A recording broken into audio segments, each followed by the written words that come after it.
You are now listening to the Minority Trailblazer podcast. Let the story begin.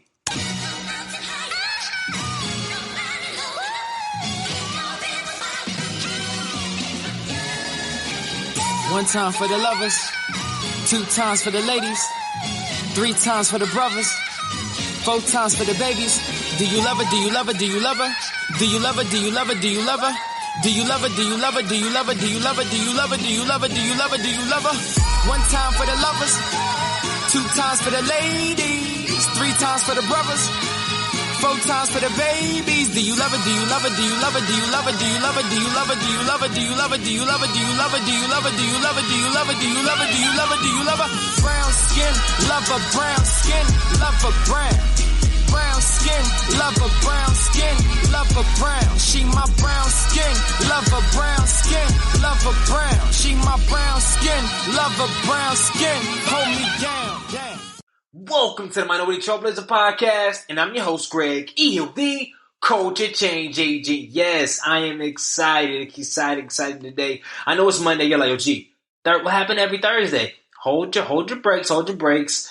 Today's episode is special because we are announcing a product debut. This is like one of the first of all time on the Minority Trailblazer podcast. The official Black Wallstreet app is now available on the App Store. It's called the official Black Wallstreet app. What does the app do? The app allows you to know what Black-owned businesses are in your area. No matter what state you're in, it has a list, and sometimes it would notify you if you walk past it. So it's a great brand new app. The app just went live on the App Store around like Friday and Saturday, so it's on Google Play and Apple App Store. So I had to hold on from the podcast, so don't at me, all right? Before we get into this interview, and this is a short interview, it's not an hour and 30, it's like an hour and 10, so clap for me for that. I just want to get a couple housekeeping things. First and foremost, we will be in San Francisco, matter of fact, Oakland to be exact, Saturday, November 4th. From 4 to 7 p.m. at the Oak Stop. You can get your tickets online at gregehill.com/MTP Live. This will be our 8th stop out of 11. Please make sure if you know somebody in San Fran or Oakland, Cali, whatever, make sure you come on in. Get your tickets at gregehill.com/MTP Live. And if you would like a special discount, enter promo code MTBFF for 50% off your purchase, and that is from only my Minority Trailblazer podcast listeners. Thank you for showing out. Also, we will be in Dallas November 11th, that Saturday at Downtown Library. Where we're going to be? November 18th, we'll be in North Carolina A&T State University, so get your tickets there. Also, December 2nd, we'll be in Seattle, Washington. That will close off the year. And my last two updates before we get into the podcast. Make sure you go ahead and look online and register for the Minority Trailblazer Conference. I have uploaded a couple select speakers. I'm going to upload the agenda the rest of the week. Man, go ahead and get your early bird tickets now. We got like a week left on them, so go ahead and secure them now. mtbconf.com. Once again, that's mtbconf.com. And last but certainly not least, if you're listening to this podcast on SoundCloud, follow us. On YouTube, subscribe. On iTunes, make sure you subscribe and leave a review. And on every other platform, share with a friend, to share with a friend, to share with a friend. So without further ado, let's jump right into this interview.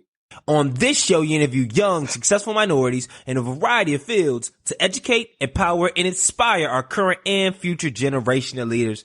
And season 4 has gotten off to a phenomenal start, and we're going to keep the party going. So today, we got somebody on the line that's going to add a lot of value, releasing some new products, some new information that's going to change the Black business space forever. I said it. Forever. So I'm going to read a little bit of her bio and then we're going to jump right into it. So she's the founder and CEO of the official Black Wallstreet. Do not at me. After studying entrepreneurship at Babson College, she set out to empower the Black community through economics and ownership. With a deep-rooted passion for all things social media, entrepreneurship, and Black culture, she has worked tirelessly to make it easy for others to find and support Black entrepreneurs through her digital platform and Black Business Directory. In 2017, she was invited to Tedx Dover, the first TED event held at an HBCU, to give a TED Talk on ownership and long-term wealth in the Black community. She was also chosen to present her business pitch to a panel of celebrity entrepreneur judges on Centric's TV news series, Queen Boss. During her professional career, she has worked at Atlantic Records, Complex Magazine, and Essence Magazine in social media and digital marketing. When she isn't working to fuel Black businesses and spread the word about buying Black, she is volunteering as a mentor to inner city students and creating social strategies. So, I know that was a lot. I know there's a lot of experience, a lot of Black magic, and I'm just excited to have on the show. So without further ado, I would like to introduce Mandy Bowman to the Minority Trailblazer podcast. Welcome to the show. Hey, how's it going?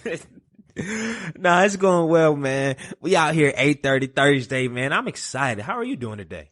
I'm good. I'm so excited, especially after that intro. I'm ready. Yeah, nah, I was born ready, and I'm glad. And shout out to Riel Jones for connecting us via email. I have to shout out Riel Jones, phenomenal event planner based out of Detroit and Atlanta, man. She's a phenomenal girl, smart, genius, man. Ooh, check us out on the podcast. I don't know the episode, but great podcast. But Mandy, I'm glad to have you on the show. So as we always do it in Minority Trailblazer fashion, we start the show off with a quote. And so if you can you share a quote and how you apply that quote to your everyday life? So the first thing that comes to mind is this one quote where it's like, failure is only the opportunity to begin again more intelligently. I'm sure I'm not saying it right, but it's something along those lines. But that's reassuring for me because it's, everything is a learning, a lesson, to apply to something else and, kill it the next time. So that's probably one of my favorite quotes. So give me a story. Give me something tangible that happened recently. Did you apply that? Let's see, what happened with Official Black Wall Street? The app. Okay. So the app development process has been a process, to say the least.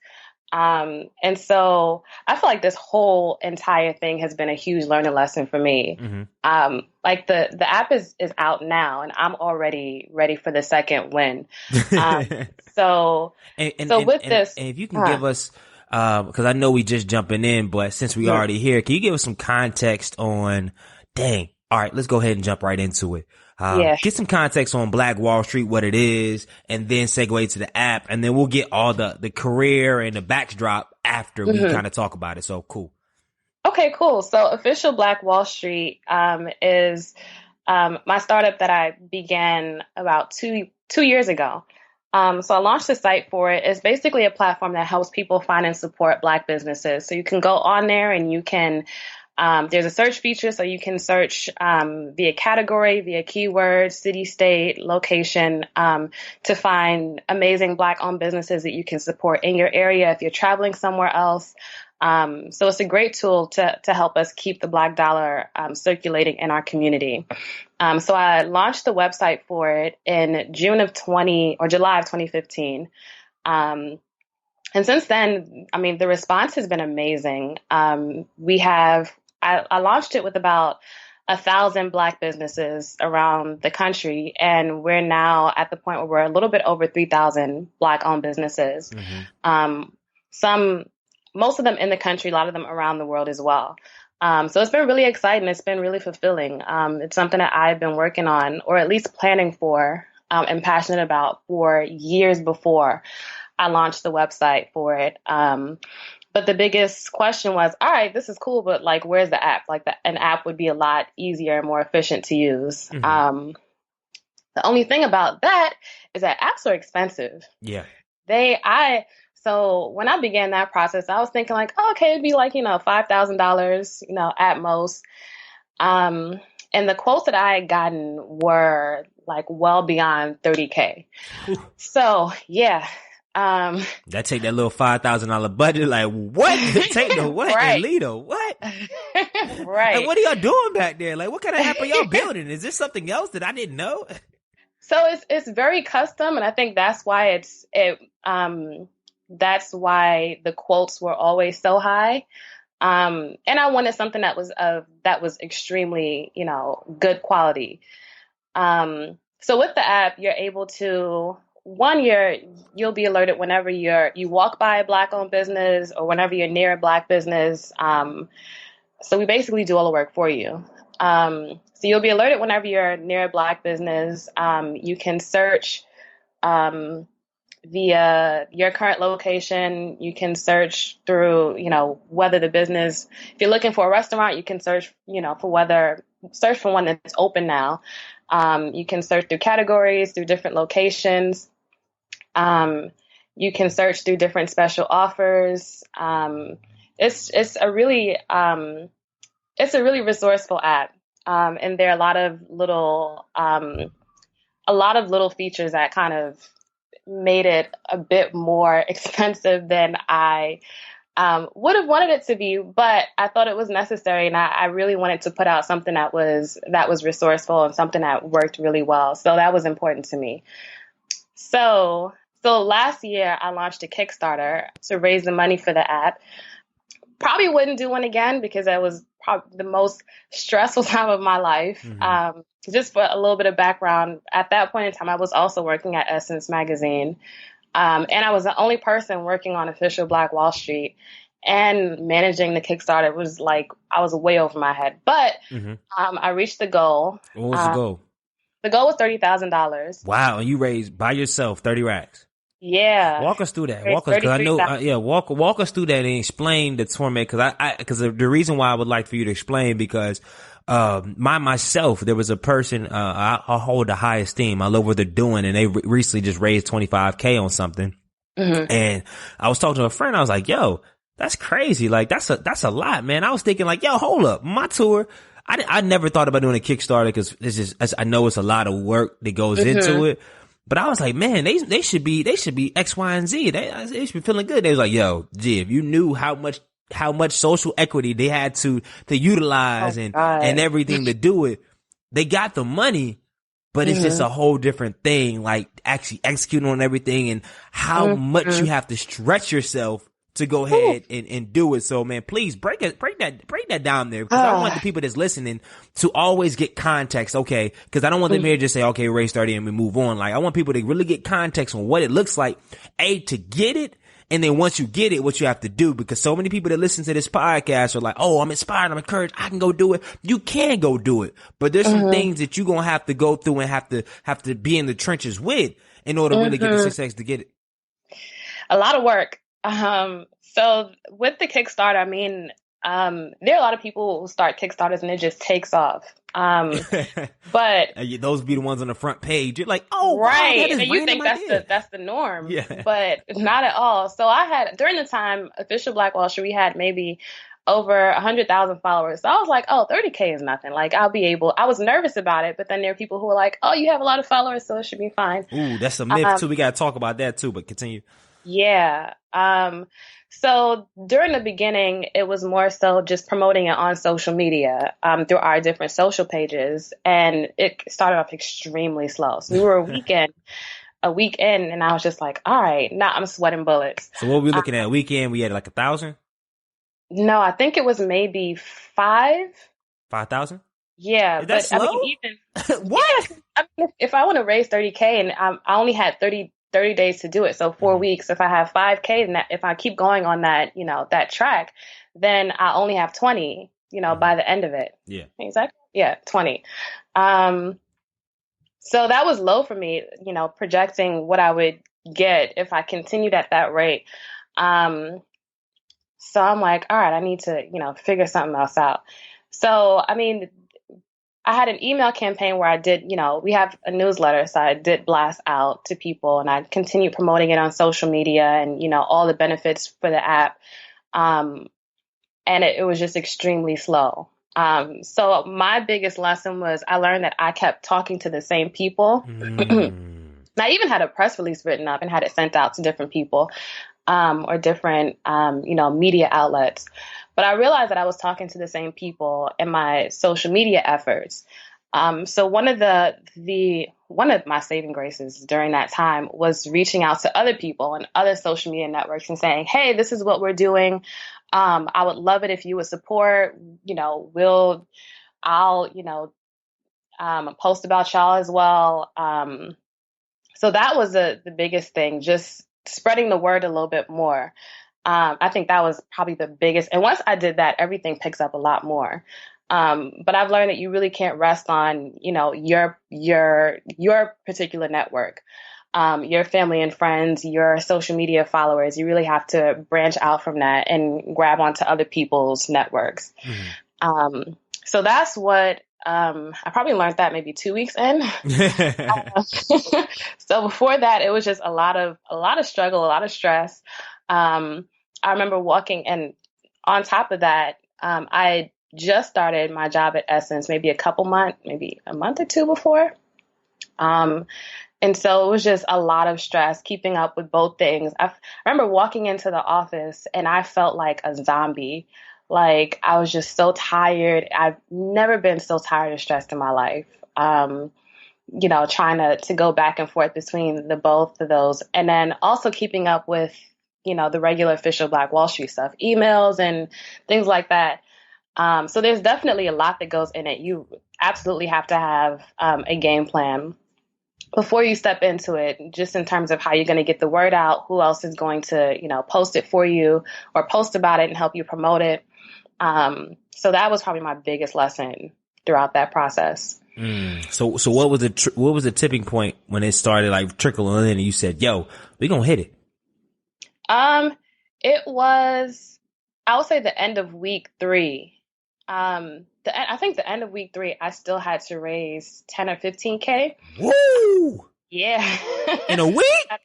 In a week. But it was looking a little bit better because it sped up a lot more, than it did, the rate in which we were raising was a lot, higher. So in those last couple of days, man, it really, and I think the thing is that a lot of people wait. They're like, oh, okay, let me wait until the end, I have X amount of time for me to give to this. We already know how that is. We early birds 20. Okay, I'm cool. 25. All right, cool. Day of, oh, how much is it at the door? Like how much? Exactly. So there are a lot of people, even my friends, who were like, oh yeah, I'll donate. And they waited till the last day and it was like, really? You just wanted me to stress out this whole time? Okay, cool. So I think that played a role in it too. A lot of people just wait until, the last couple of days. And there might be other people who wait because they're like, all right, let me see if this is, if this is going to gain traction, to see if it's necessary for me to put my money towards it. So I think that's what it was. So I had been sweating bullets until maybe the last couple of days, the last week or so.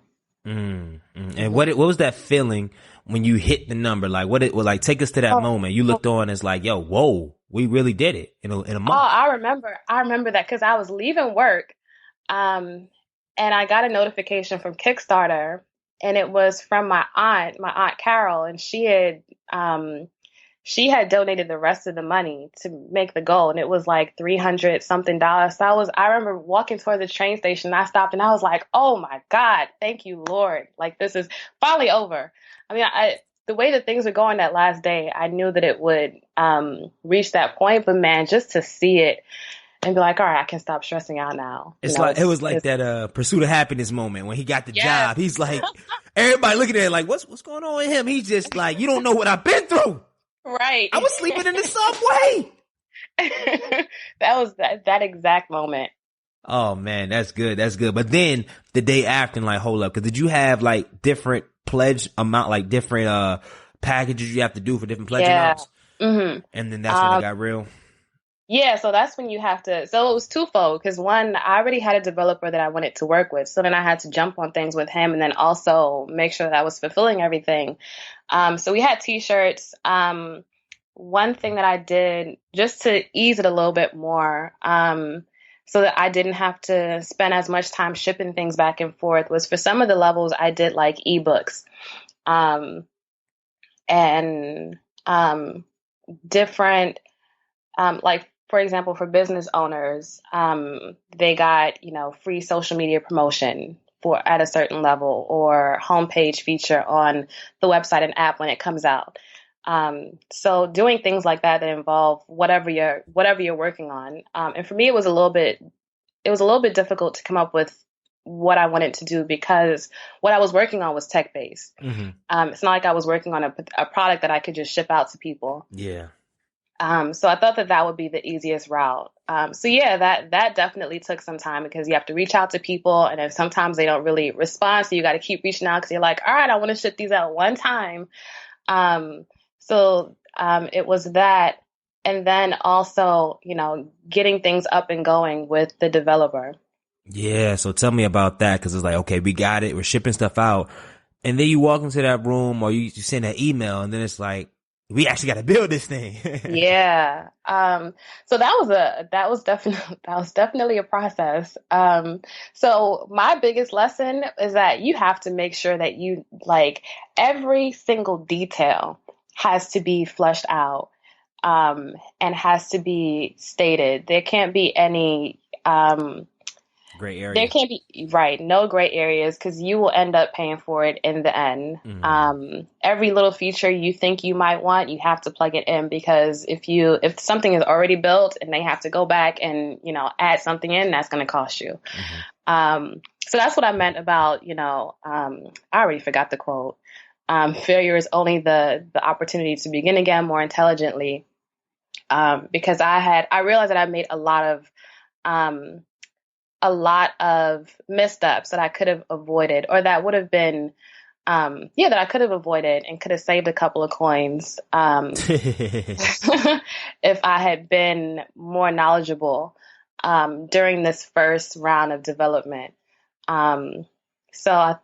Just knowing exactly, like being so specific, about everything, that would have saved me a lot of time and effort. Yeah, nah, I get you. I get you. So now is the podcast out? I mean, is the app? Is the app Yeah, out? the app is out. The app is out. I'm extremely excited. So the response has been great. And that it just came out, but I'm already excited to go to start building new features, and I have a lot of really, really cool things in mind for it. And where can people find the app at?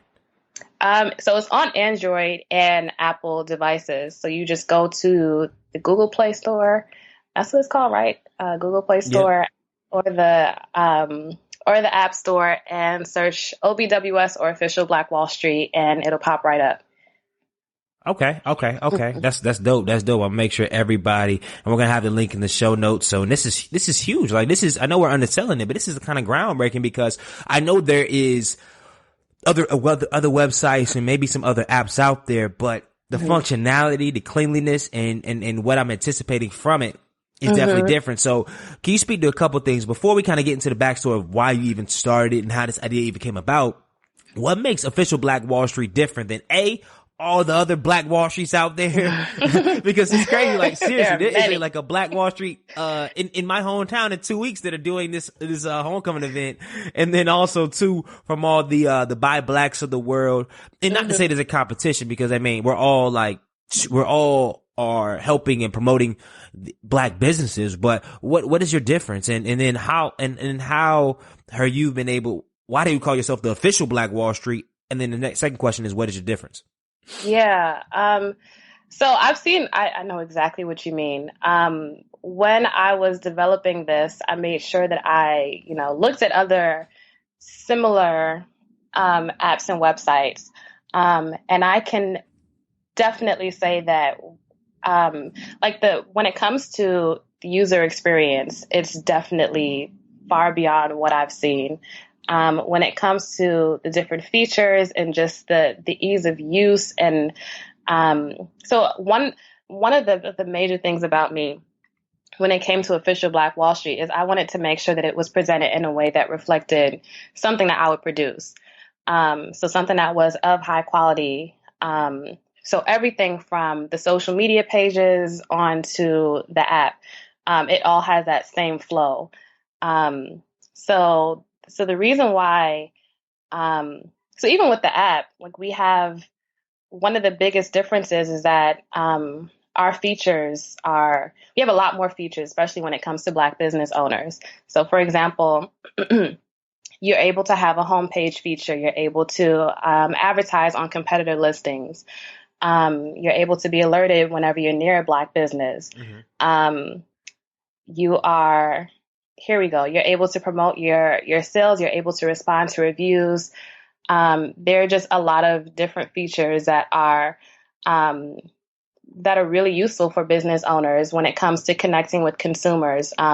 Business owners are able to message consumers who bookmark their page just to have a closer relationship with them. Really, when it came to the different features, I really wanted to make it so that business owners, one, gain more exposure on the app and on the website, and two, that they have a closer relationship with their consumers, and they're able to actually reach out to them and say, hey, we have this coming up, or hey, I'm the founder. This is, why I started this, so forth and so on. So that's why I think it's definitely far beyond what I've seen before. I would say that I would even call it a premium app. Yeah. Own it. That is a premium app. It is what it is. Like, there's nothing out there and not to say I'm the most well-researched person out there. However, every directory that I've been to in the past has been scattered. It's been a lot. It's been dead links, dead phone numbers. And of course, you're always going to have that. There's always going to be a risk of that because people go in and out of business and all this other stuff. But just to have the functionality where I can be in maybe Kansas or maybe like I'm going to Boston in a couple weeks and potentially be able to support Black-owned businesses in a variety of things, not just restaurants. I mean, in a variety of different aspects. It's like the Yelp of Black business in a sense, right? Right. So people can get on it and they can, find from wherever they're standing, they can look at a map and see what Black businesses are around them. They can check into that business and receive maybe a promo from the business owner.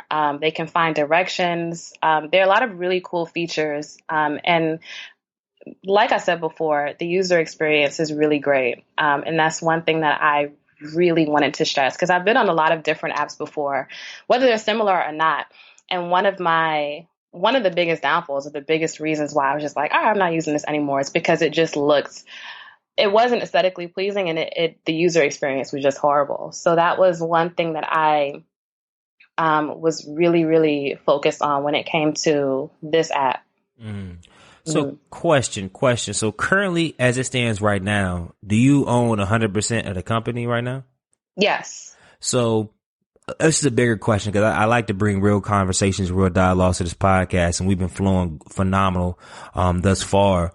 But when I listen to this of what it offers and what it has the capability of doing for the culture, in general, I'm like, yo, this is huge. And I see that if somebody else would have had some type of idea, I mean, because this is a big market, a lot of business in tow, and this is only the beginning because 3,000 businesses, I know there's many more. So, like, have you reached out to get investments? Are you in the process of doing that? Like, what does that look like? So I wanted to have the app out, so this could be my MVP. And then, start looking at different investors.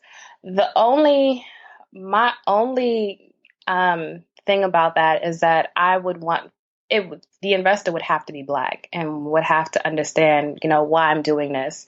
And not saying that someone who isn't Black wouldn't understand, but I think it's just for the culture. And I've heard a lot of people say that, even this is really ignorant, but I even heard a radio host one time joke around and say like, oh yeah, if you want your business to, get off the ground and be popping, you have to have a Jewish man behind it.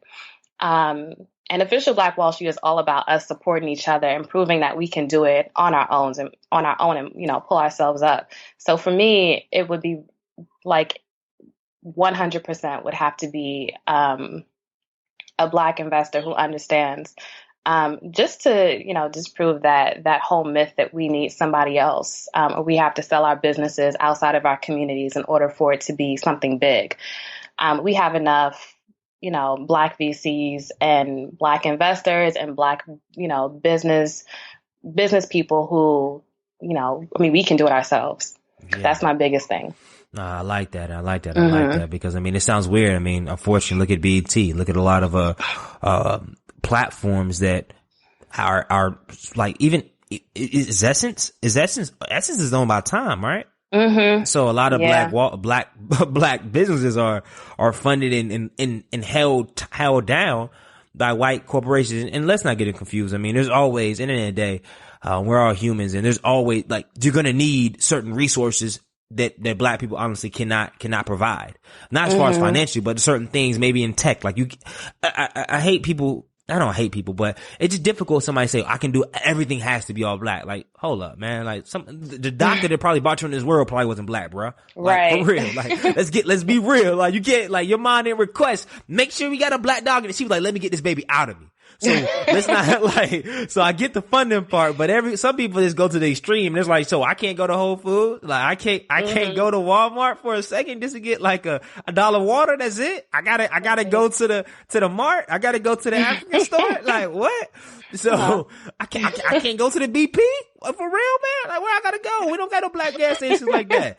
So, there's definitely a give and a take. There's a give and a take. And, but I am excited because I think that, the potential of this and I don't even want to put the word potential on because potential, I think sometimes I get offensive when somebody say potential. I think what it is and what it can evolve into, I think is phenomenal as long as it continue to stay on this path and continue to innovate and do things of that nature. So before we get to your backstory, how did this even start though? What made you say this is a need and I want to be the person that fills it? So after I graduated, I had read a book called Riot and Remembrance. Graduated from and where? It was about the Tulsa race riot and the Black Wall Street in Tulsa, Oklahoma. And I'm not even sure how I found this book. But even reading through it, like I wanted to be an entrepreneur since I was in junior high school. I knew that for a fact. And reading through it, and representation is such a great thing. I was reading through it and they were talking about how there were these Black business owners who had they had these profitable, amazing theaters. They had pharmacies, lawyer offices. Even their school system was more superior to the white town nearby. And to me, it was so dope to see all of these Black business owners who were basically killing it. Throughout industries, like they were completely self-sufficient, had everything in their own community. And I thought that was dope. And it kind of reminded me of where I grew up at, which was in Bed-Stuy, Brooklyn, New York. It did and then it didn't. So for one, Bed-Stuy today is completely different from what it was when I grew up there. It was a very, very melanated neighborhood back then. And it kind of reminded me of that feel where it was just like everyone, there are all these little mom and pop shops that are Black owned. But a lot of them couldn't survive through gentrification. And even then I feel like it could have been, it still didn't amount to what Black Wall Street was in terms of having all these, Black owned businesses. Cause you still have people from outside communities who came in because they knew, we love to spend money. So that really inspired me to go out and just support as many, Black owned businesses as possible to hopefully help them keep afloat, and to help them, to help other people see them and be like, all right, well, I can start my own business too. And so that's where I started at. The only thing was I went looking for different, I did my research and tried to find different directories and stuff that would help me with that. But the ones that I found, the user experience was not, it just wasn't good. It wasn't pleasant.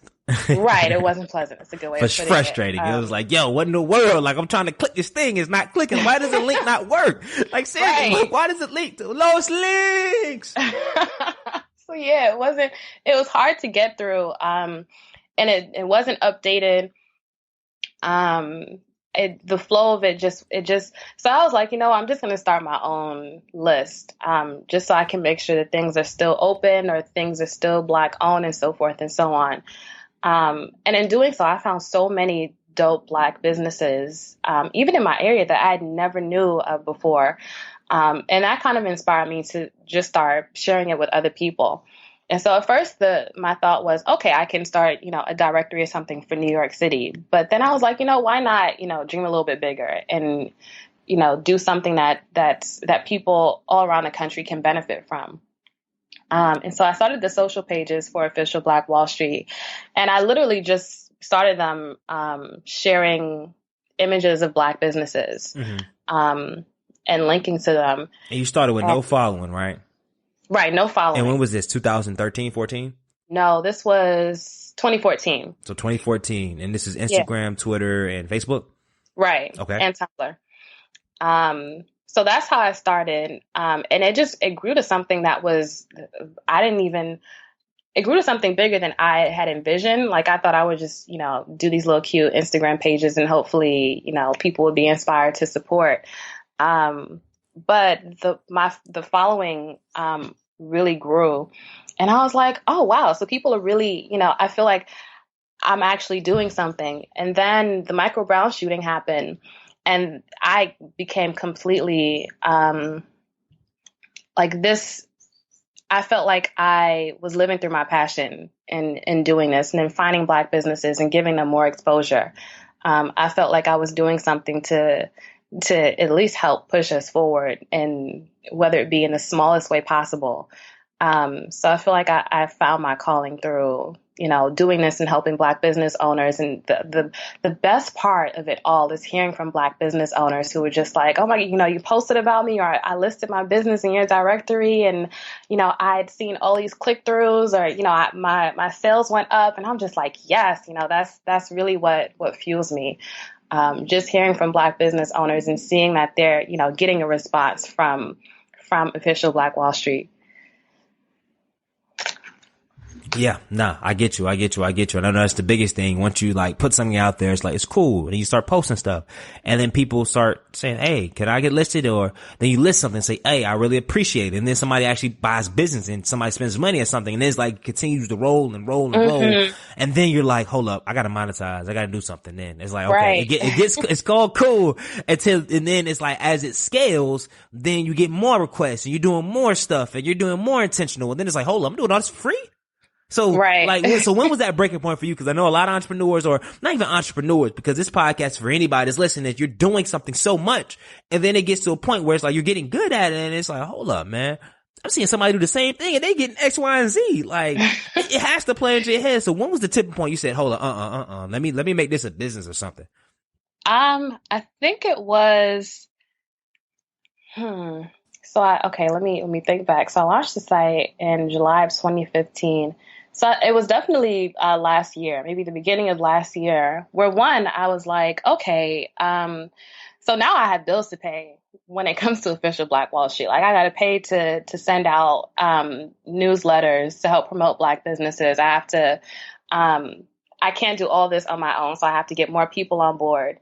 So that was one thing. And two, I felt like, because our following, we were just getting a lot of traction. And with our following, it just felt like I was, I feel when it comes to like being a social entrepreneur, there's always this line where it's like, oh, well, I want to do a good thing. But at the same time, it's like, but I also have to pay bills. So yeah, so that's, when I got to that point, cause it was like, all right, well, I have to pay for the mailing list. I have to pay for, the website. I have to pay for development and, iterations and all this other stuff. So it was like, all right, so it can't be for free. Like, I appreciate it. And, I guess the benefit in that is having people be able to see the value in whatever you're creating. And then it's like, okay, I get it. So that's when I got to that point where I was like, all right, well, this is cool. But, this is something that I'm extremely passionate about. So even in building this, I was like, this has to be, the end game has to be, this is my full time, like, this is my job. And that can't be possible unless I'm actually getting something from it. So that was when, that switch happened. Last year, I was like, I really want this to be my full time. So I have to figure out, monetization and start going that route. I love that. So now let's take it back, because we got Official Black Wall Street, and we're going to make sure, I'm going to plug it at the beginning of episode 2 to go download the app. This is game changing. We breaking it on the Minority Trailblazer, so it makes no sense not to go ahead right now, stop what you're doing, and go download the app, and then tell a friend to download the app, and give the feedback. Like, we live. What's the IG? What's the IG for Official Black Wall Street? It's Official Black Wall Street. And then for Twitter? Twitter, it's the Black Wall Street, Street ST. Okay, cool. So guys, once you download it, let us know, give us the feedback. We'll continue working. I'm excited to break that. So let's go back to where it all started, man. Who was Mandy Bowman? Like, did you grow up, was it a single parent household? Was it double? Did you have brothers and sisters? What part of Bed-Stuy? High school, college? Like, where you from? All right. So I grew up in Bed-Stuy. I grew up single parent household with my mom. My dad has always been in the picture.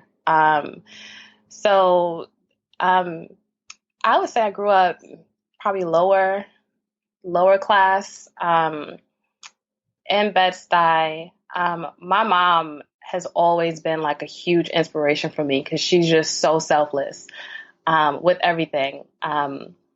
And I also kind of grew up in a West Indian household. So my mom is from St. Vincent. Her whole family is from St. Vincent. My dad is African American. They're all from South Carolina. So that's where I grew up. What's weird is I was always into, not really weird, but I was always into music. I played the piano when I was younger. I ended up going to a performing arts school for vocal music. And when I was younger, my dream was, I want to be a singer. I wanted to be a singer so badly. And then I went to LaGuardia High School, and I was like, I don't really want to be a singer anymore. So that's when I kind of switched. I switched up and decided that I wanted to pursue being an entrepreneur and a businesswoman full time, tenfold. So that's where I grew up. And man, I love being from Bed-Stuy. I'm sure that's like a common thing with people. I hear that all the time. Everybody like, I love Bed-Stuy, man. There's so much love out there, fam. B. I know I sounded so corny, man. Please don't at me. I said I was corny. I know it was corny. You gotta work on it a little bit. Yeah, that was horrible. It was like a mix of that and then like something I seen off like, what's the movie? Paid in Full, mixed with something I seen off of random like New York stuff. Like, I seriously, I was walking in Harlem the other day. I really felt like Money Mints. I was feeling myself so much. I was on the block, had my long sleeve black shirt. It was baking. And I was like, son, this is it. I had the Jay-Z 444, like the Bob Marley. Crazy. I love Brooklyn. I love New York. I love Bed-Stuy. I ain't gonna lie. I've never been to Bed-Stuy though. Is Brooklyn by Bed-Stuy? Where's Bed-Stuy at? Bed-Stuy is in Brooklyn. So Bed-Stuy's in Brooklyn. Yeah. Oh my gosh. We gotta show you around, give you a tour. Yeah, I'm coming to New York next week and the week after next for like. Yeah. We gotta connect then. But yeah, in Brooklyn, there are a bunch of different neighborhoods. That's where you have Crown Heights. That's where you have Bed-Stuy. You have East Flatbush. All of that is all in Brooklyn. And I know people always say like people from New York and Brooklyn are always so loud and so proud. But growing up in Bed-Stuy, there's a lot that you see, at least growing up during that time, there's a lot that you see that I guess you could say it builds character. Yeah, I'd say it builds character. I was going to give an example, but it's kind of, I'll give it anyway. So for example, even though this is really horrible, I remember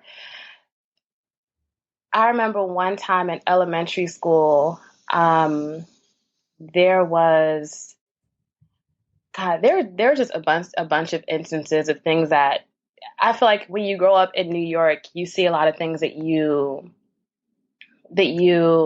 never thought you would see or you wouldn't see elsewhere. And it gives you a thick layer of skin, I'd say. And then going to a performing arts school where everybody is different and not just like, it's diversity on a whole different level that I think everyone should adapt to.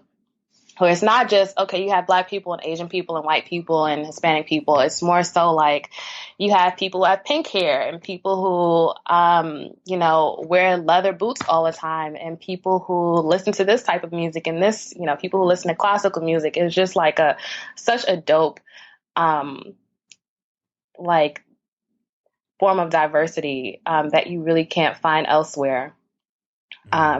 And it's interesting in the fact that you can go anywhere else and you'll see the craziest things in the world. And I think that's so funny about New York, where it's like you'll see something completely crazy and you'll just continue walking. Yeah, that's the crazy. Yo, go ahead. Yeah, get there. I remember one time I was getting on the train And this was like sometime in the summer, and there was the thing from the movie The Saw, the Jigsaw. Oh, there was this guy. I don't know if he was dressed up as the Jigsaw person on the train. I was like, what is happening with my life right now? Bro, did you sit next to him? No, I didn't even get in that car. So that was probably one time where I was like, okay, this is a little extra New York. But it was crazy because there are people who were just in there chilling with him. And I'm like, this is actually scary. Like, what are y'all doing right now? But I feel like you see so much crazy stuff that it doesn't even, like, I don't know. I feel like you can't really get shocked at things.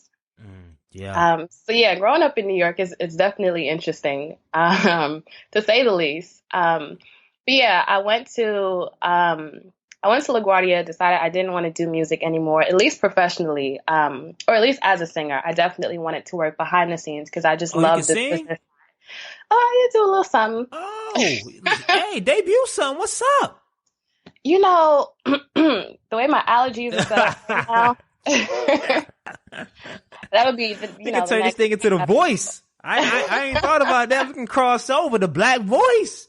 No, they already got that. What is that? It's in New York. It's called, and this is, don't kill me. What is it called? It's historic. It's the comedians and stuff like that. Oh, the Apollo? Yeah, the Apollo. Okay, yeah. Yeah.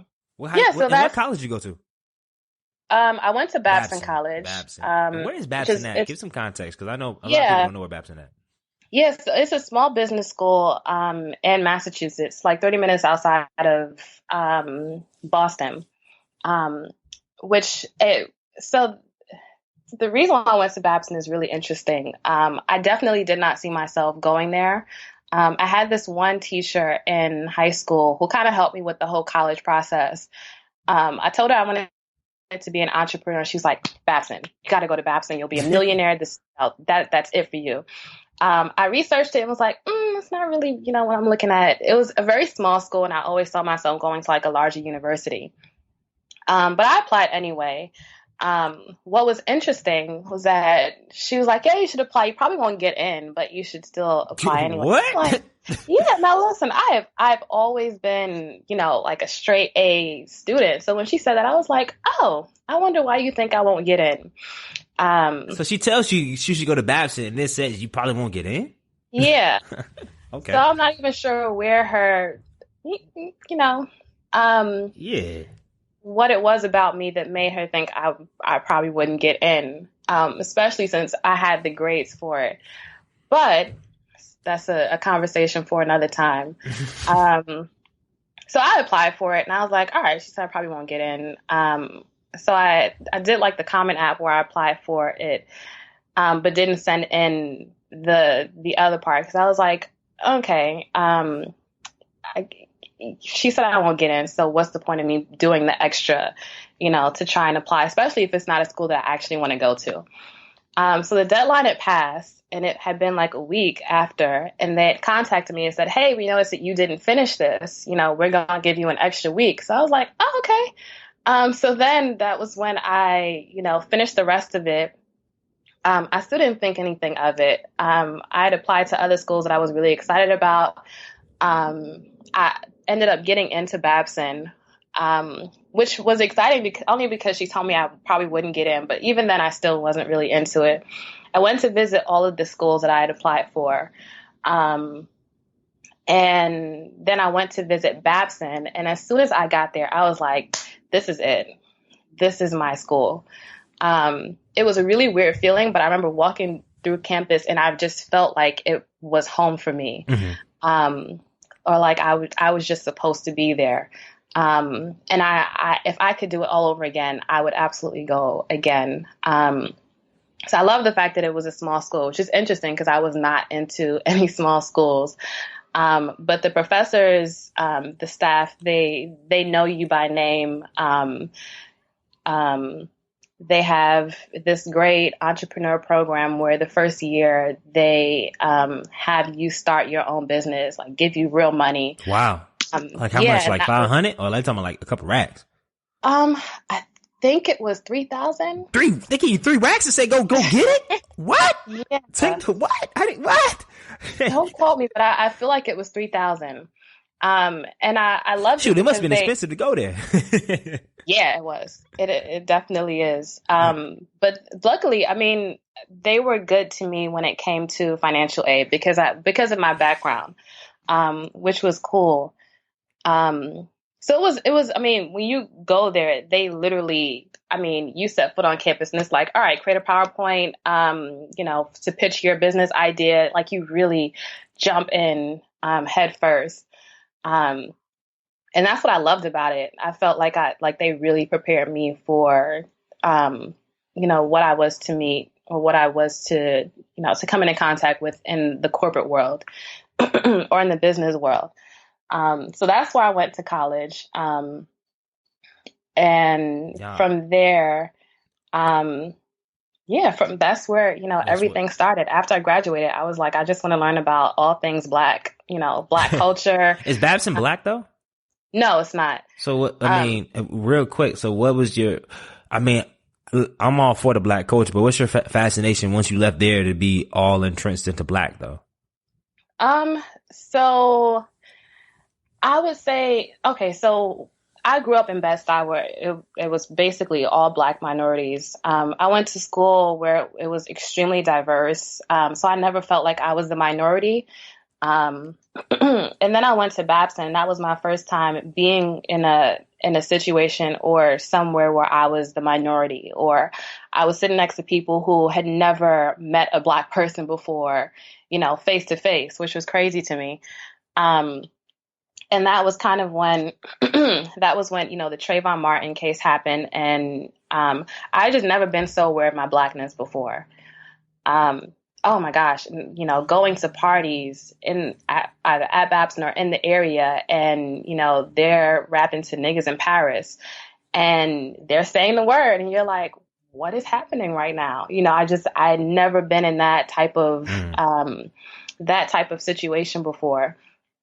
And so I had taken an African American culture class. I forgot if it was like African American, I think it was African American history or African American music, something like that. And that had piqued my interest in learning more about Black culture outside of what I was taught when I was younger. That was when I learned more about, so I did this is where it was. I did my own projects, or an independent study project about Black music and the history of Black music in our country. And I was just extremely interested in learning as much as possible about Black culture. So it was a combination of that and just my experience in being like the one Black person in your class. And it was a different kind of Black, because even in high school, there were instances where I was the only Black person, but everyone was basically liberal. I mean, we were all in New York. We were all performing arts students, so we all had a certain level of tolerance. And then I went to Babson, where it's a lot more conservative, and I was there with these kids who had trust funds, and their parents were Republican, and they had never seen a Black person before unless they were working for them, or unless the Black person was working for them. So it was just a really different frame of mind. Yeah, I get that's a totally different. And I know we on the clock now. We got 17 minutes, and we got a lot of ground to cover. So we're gonna do it like this, right? So first, briefly, Tedx. Talk to us real quick about that experience, and what did you get from that whole experience, just delivering it? Mm-hmm. Yeah, that was. Oh my gosh, that was actually my first time giving any type of public speaking anything, which was really cool that it was TEDx. But I had, it took a lot of prep work, of course, a lot of research. And I was lucky enough to be connected with another speech coach towards the end of my prepping for it, who helped me a lot when it came to like organizing my speech and getting ready for that. So it was extremely nerve-wracking. But it was dope because it was at an HBCU, which was the first time it was held at one. So from that, I was able to meet so many other, like-minded people who were interested in what I was doing, or who had, been trying to do something similar, or at least trying to support Black businesses on some level, who I was able to connect with. So it was a cool experience. Yeah, and then talk to us about appearing on the Queen Boss and Centuries TV. I mean, you go from TED Talks to doing a business pitch on TV. Like, how was that? That was also really nerve-wracking. I bet. Because that was also my first time giving a pitch for official Black Wall Street. So every time I have a first, time doing something, it's always a lot bigger than I probably would have wanted it to be. But it's all a blessing. What's interesting is, even with that, one of the casting directors that contacted me through my Kickstarter. So the Kickstarter was great when it came to exposure in general. And also the person who organized the TED Talk found me through my Kickstarter. Wow. Yeah. So it was definitely more, it was helpful in more ways than one. So that was a nerve-wracking experience. It was my first pitch.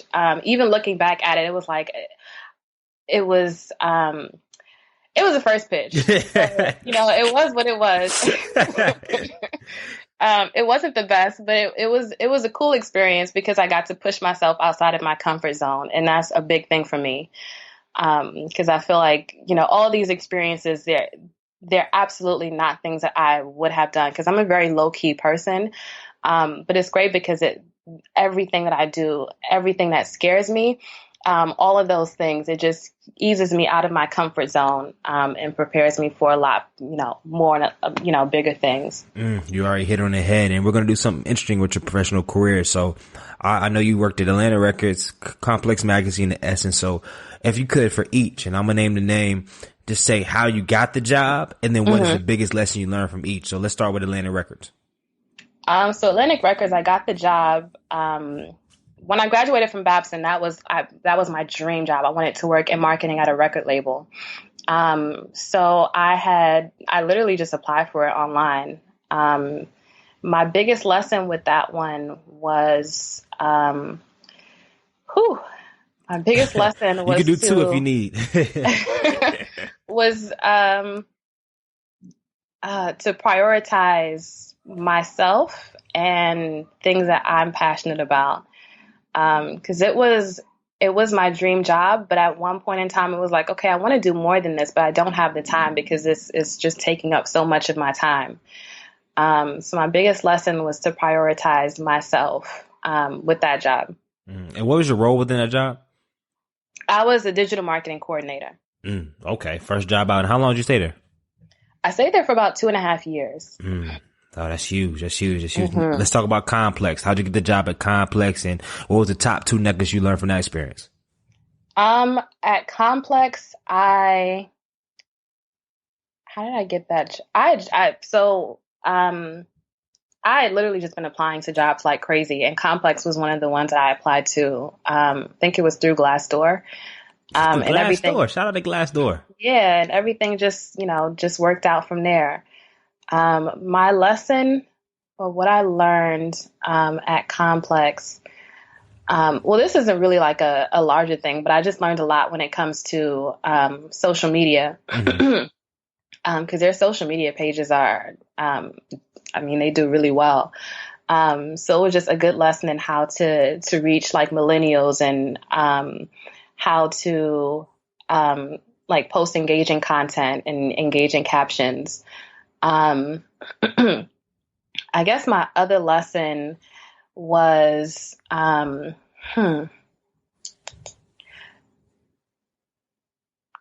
other lesson did I learn? I'm gonna come back to that one. Cool. And I think there's something to be said, and I wish I had more time. There's something to be said about actually picking up, like when you're working for a company and you're working for them, but then seeing how they move and how they operate and how you can utilize it to implement on your own. I think a lot of people miss that gap. Everybody's rushing to be an entrepreneur, to leave their job, but there's so much stuff they can learn on their job right now. I don't care where it's at. I don't care if it's McDonald's, whatever. So much stuff on your job right now that you, just cause you're not present, you're not realizing, they could really aid you in whatever else you do. But I'll save that rant for another day, cause I can go on forever.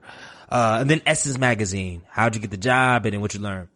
So Essence, someone from the HR team at Time Inc. actually contacted me on LinkedIn and was like, "Hey, we have this position open. We think you'd be a great fit." And it's Essence. So I was like, absolutely, so I took the interview for that, and everything kind of fell into place and worked out. I was a social media manager there. So my biggest lesson at Essence was self-care, which I guess is a spinoff of prioritizing yourself. This seems to be a theme. Yeah. All these jobs, it's been interesting because I've had a lot of, I guess you would call them cool jobs. But at all of them, it just seemed like it wasn't, I'd say a really big lesson I've learned with all of my jobs is, knowing your passion, and your why for whatever your job is. So for me, my first job, I was really passionate about music and I really wanted to work in the music industry. But then the why kind of slipped away. I didn't really have a why anymore. I didn't feel like I was doing anything, greater than myself. And the same at the other jobs I was at. So for me, it is, I get exactly what you said before, because I feel like it all played a major role into where I am now and the things that I've learned. So even at Essence, I learned a lot about like SEO and about, different articles and making them more attractive to people so that they can actually click and read. And at Complex, I learned a lot about influencer marketing, and all of these things really, really helped me. And I was able to kind of apply them to Official Black Wallstreet in some way, shape, or form.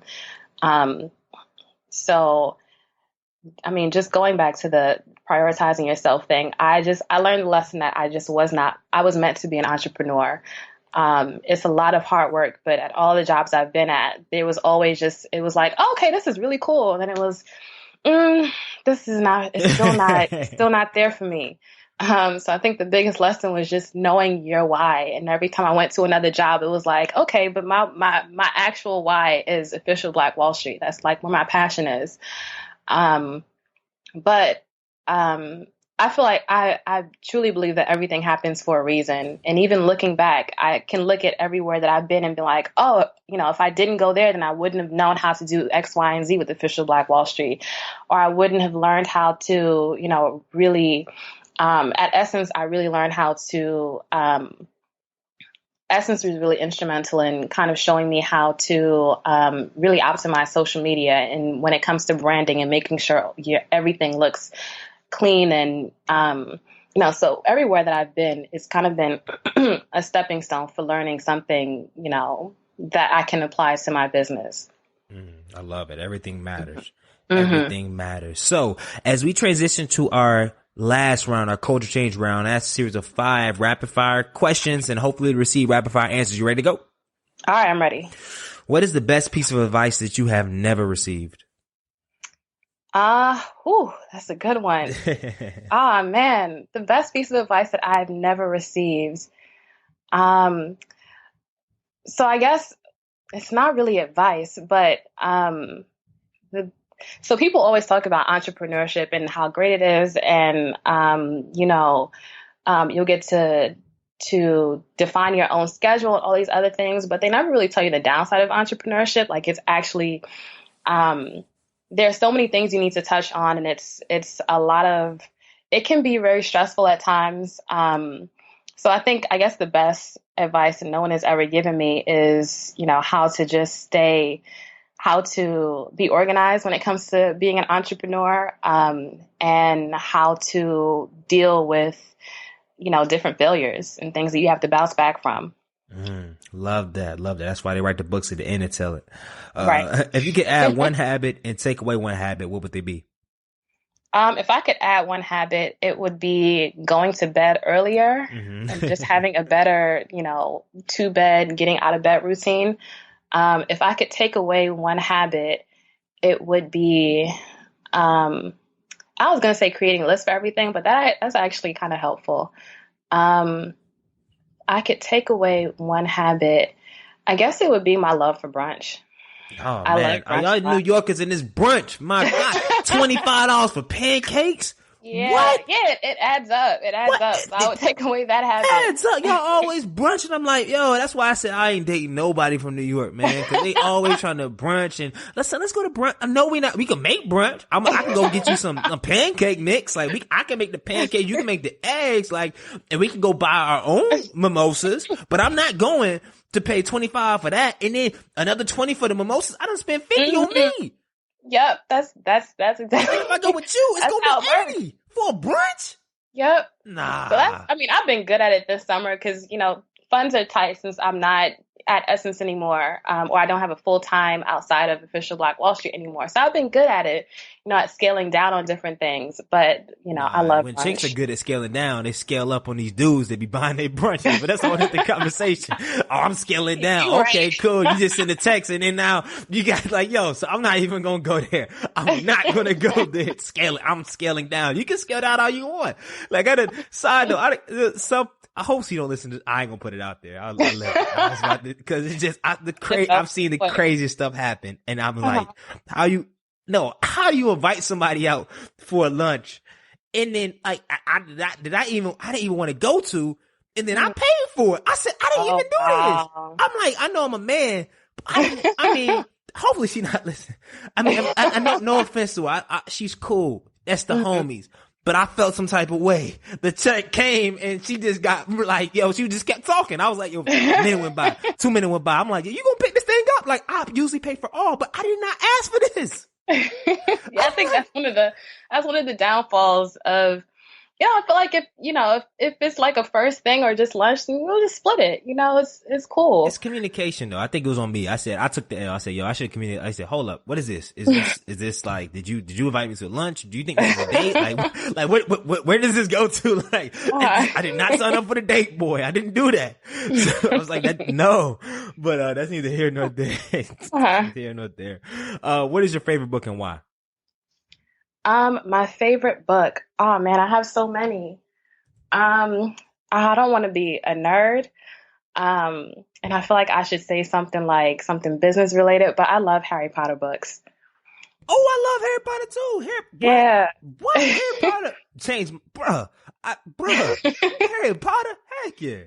Mm-hmm. Yeah, I feel like, I feel a little conflicted, but I'm just gonna say I love Harry Potter books. It's probably my favorite out of, all the books that I have. Yeah, Brian, because Harry Potter, I mean, honestly, and this is like, yo, guy, you're reaching, because that's what these motivational speakers do. They reach, they try to apply everything to everything. But Harry Potter, like, exposed my mind to the possibilities of what's out there.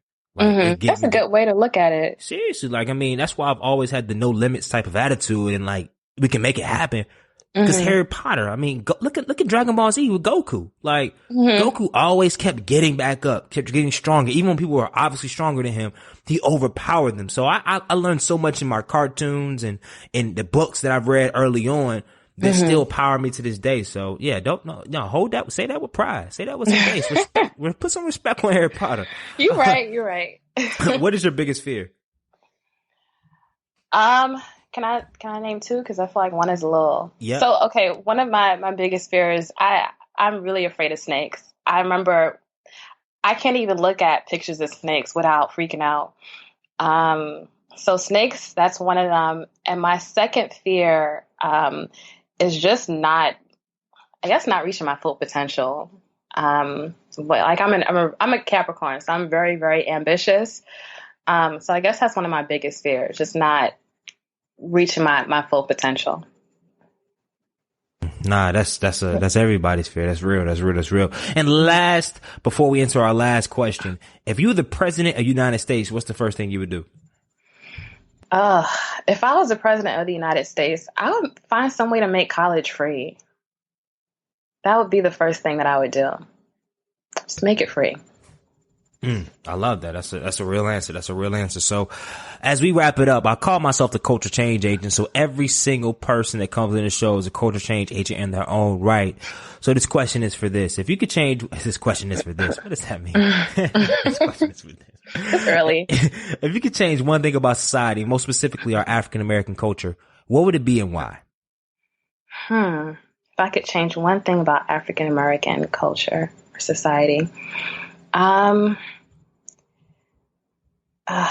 would. This is a loaded one. I would change our mentality. There's a lot I want to say, but I'll start with that. I would change our mentality because I feel like we have so much potential to just do amazing things. We've done it in the past. But I feel like one of the issues now is that we don't know what we can, like what our potential is. Because we're not taught that. We're not taught our true history. So I would change our mentality just in terms of us doing dope things. God, there's so much I want to say to that. But I feel like where I grew up yeah, you can expound. This is outside the culture change round. So if this is just your time to stand on your soapbox as we conclude. Mm-hmm. Okay, cool. Because I grew up in a predominantly Black neighborhood with Black teachers. Probably had one white teacher. But even then, we were never taught anything about our history outside of slavery, and then Martin Luther King happened, and Malcolm X and Harriet Tubman, and now we're here. And that was probably one of my biggest lessons. And there are some things that I still didn't learn about myself or about my history until I was a full-grown adult. And I feel like that played a huge role in my self-esteem growing up because I just never thought I was capable of certain things. I remember being younger and wishing I looked a different way or was lighter or had, longer hair. And I didn't realize how special I was until I got a lot older and I, learned about self-love. And I feel like, when it comes to our mentality, representation matters. And I think, learning about who we are matters a lot. And then I think that that's the first step to realizing that we can do such, amazing things in life. We can support our own and we can, build our community. We don't need other people on the outside to do that for us. And I think we're getting to the point where we know that now. But I think that, growing up, there's just so much I didn't know about myself. And if I could go back, I would have, taught myself all of these things about our history because it really plays. I think that's why I've become such a confident person. I've become much more confident in my adult years because I know a lot more about my history and what we've done and what we've overcome and, the amazing things that we've done. And, there's a reason why we're not taught about Black Wall Street when we're in elementary school as we should. There's a reason why we're not taught about, different kings and queens in West Africa. And I feel like it all plays a role in our self-esteem and what we think that we can accomplish and how we view ourselves and how we view our own businesses, which is a major thing. I feel like I just said a lot, but I think our first thing would be changing our mentality and just learning about who we are and where we come from. I love that. I love this. So, man, it's been a pleasure. I had a great time. And before we wrap out, please share with, and I know we did it in the middle of the podcast, but where can we find you at? Where can we find everything Official Black Wall Street and share any special announcements you have before we close out? Yes. So you can find me on social media at Mandy X Bowman. Official Black Wall Street. You can find it on social media, Official Black Wall Street or the Black Wall Street on Twitter. And also the app is out, so download it on Android and Apple devices. All you got to do is search for OBWS or Official Black Wall Street and it'll pop right up. Love that. So Minority Trailblazer Nation, make sure you download the app. If you had any questions, like I said, all these conversations can happen offline. So make sure you reach out, send an email, look at the website, whatever, do all that good stuff and give the feedback. So thank you for tuning in for another episode of Minority Trailblazer Podcast. As always, I need to do two things and two things only. You're like, what is that, Mr. Hill? Number one, Number one, subscribe and tell a friend. And number two, change the freaking culture. Good night. Oh, I forgot to tell you. Make sure you leave a review. Tell a friend to tell a friend. Go grab you some merch. MinorityTrailblazer.com for the merch. And yo. Hope to see everybody March 9th and 10th, 2018 at the Minority Trailblazer Conference. Peace.